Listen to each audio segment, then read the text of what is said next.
Hey guys, today with the topic, the ex after the separation want to stay close. Both spatially and emotionally. Where are the risks? What would I recommend to you? Such topics are always so anything for me. If you've seen even a single video of mine, you know what I think about it, but I'll try to do this neutrally and without my inner voice screaming louder than certain groundhogs in memes. So, the current status, you have been dumped. Can't be talked up in retrospect now, and certainly can't be changed, if it's a loss of attraction, or more clearly a loss of feeling. But the thing is this, you now have an imbalance in terms of self-worth and see everything from two different points of view. You are just in different phases. She's been messing around with it for a long time and finally made up her mind, and you're now possibly getting it off out of nowhere. That is what many on the internet call the stronger and weaker position. In truth, this is about both of your perceptions of yourselves in the situation. She is so out of reach for you and you feel powerless. But perception is also the key word, because your present feeling does not make you more or less worthy purse. But if you feel so bad after the breakup and the attachment and attraction in you start to go crazy and want her back for everything in the world, then you put yourself in a needy victim role, which only corresponds to the truth, because you act accordingly. The fact that you feel this way, now leave it aside. From the outside, you are still yourself and others may not understand what was going on and how they could let someone like you go. That's the typical thing you hear from friends afterwards.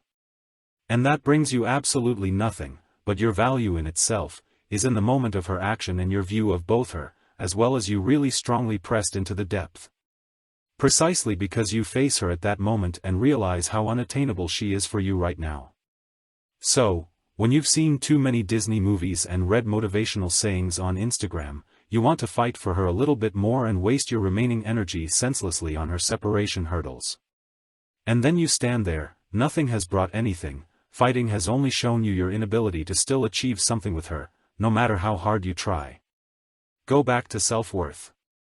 You are falling even lower. What usually comes when you've realized that fighting doesn't stand a chance? Negotiating. What is the best position right now that you might be able to negotiate? Yep, you're thinking friendship. If you are lucky, you watch a video beforehand in which the guy tells you that this is a really bad idea and you let him convince you. With a bit of bad luck, there are also smart guys who claim that this is a step that is absolutely recommended. Then you do that and let your remaining energy be sucked out of you, while you try to get closer to her again and again from behind or to rise in her favor by doing her favors. Small tip on the side, that you do what she wants or what she asks you to do, never establish attraction to you on an emotional basis. Gratitude, yes. But I am also grateful to my dog when he poops in the woods and not when I cross the street. Well, what is the alternative then? You feel something for her, you want to be with her, you feel safe and good when she gives you attention, talks to you or you have a connection to her. All perfectly understandable. But what is your biggest goal at that moment? A relationship with her or? Then stay the hell away from her. Tell her as soon as possible after the breakup openly and honestly that this is what you would want and anything less is out of the question for you because it doesn't feel right or would hurt you. That's it. The truth. Your deal. The one that would forego short-term security and only accept your real goal. Your deal, which she can accept, but also reject. It is her decision at any time and she knows it. Since she has already decided, she will accept your wish because there is absolutely nothing wrong with it and probably reject it, whereupon you go into non-contact. Sounds scary, doesn't it? Just letting go, doing without and not even being able to talk to her anymore in case of need. Not being able to hear anything anymore. And that's such a damn important point. What impression you leave on her is only the small insignificant part of the contact ban. That is effective and leaves you in an acceptable position in her eyes and also the best position she has left for you right now. But that is over. That's over, that's what you took care of. You thought that was the hard part? It's really just beginning now because of all the time you've spent running yourselves down. Please have a look at the corresponding videos of mine to see what this looks like. Emergency plan after the contact ban, Step by step into the contact ban and contact ban rule number 1 are a good start. What is really important now is to stay away from her even after the cut with her. You can stay emotionally attached to her for months to come, get your hopes up, and not call on your complete strength if you keep getting separated from her. That is, are you not strong enough to be bombarded with status messages or Instagram pictures? Prevent it. Work on yourself and especially on your ability to switch off the thoughts that don't help you. I mentioned it the other day in a coaching session, inner peace is something you have to learn actively. I have picked out the passage for you. Lately it is more often the case that I address self-evident things that I have not yet in a video, but which would not be completely worthwhile. But this one I found might help some of you too. I used to think meditation wasn't my thing either. As it is, if you have never tried it and in everyday life with it clash. It's easy to think that it's a bunch of esoteric nonsense with chakra, energies and so on. But what people do internally, of course, you do not see so superficially. All this means for me personally to just shut up, turn off the head, pause for a moment and just feel the peace inside me. The point of all this is that at some point you can draw this calmness out of yourself at any time and approach moments in which you are otherwise ultra-stressed in a completely different way than usual.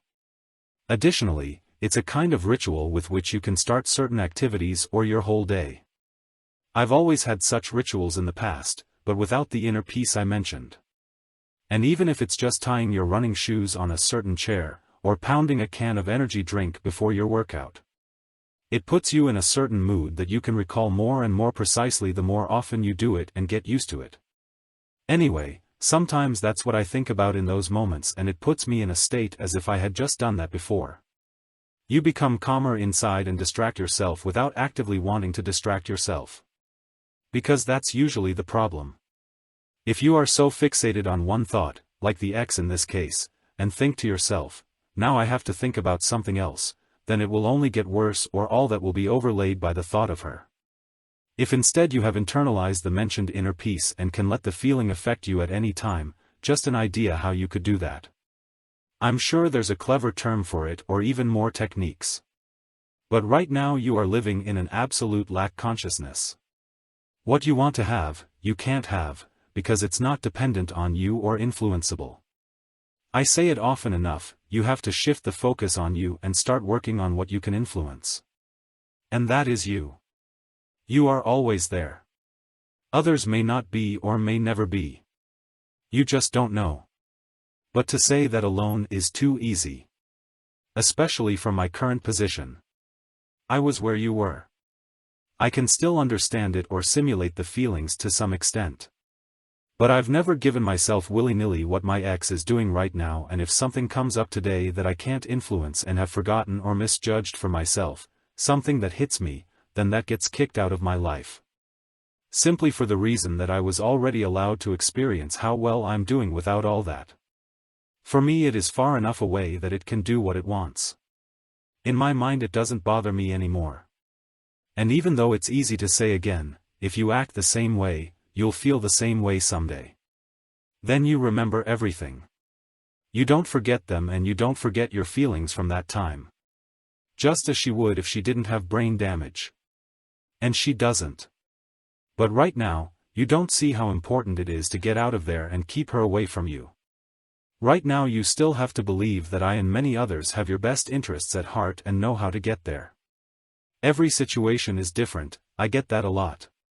But they are all based on one fact: if you are not well and you don't get your self-worth back under control, then there will be no ex back and it will take a very long time before you can be truly well again. I know you can all work it out.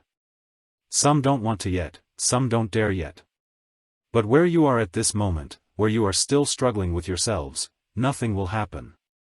Only time goes on and all around you develop, but not you. So do it, one can only tell you, one can advise you and try to help you as much as possible. You have to take this step yourself. Whether you believe in it or not. The step towards letting go, the step towards the ex back and the step towards your own happiness, always goes in the same direction. But it is a step forward away from her or him. Take care and see you in the next video.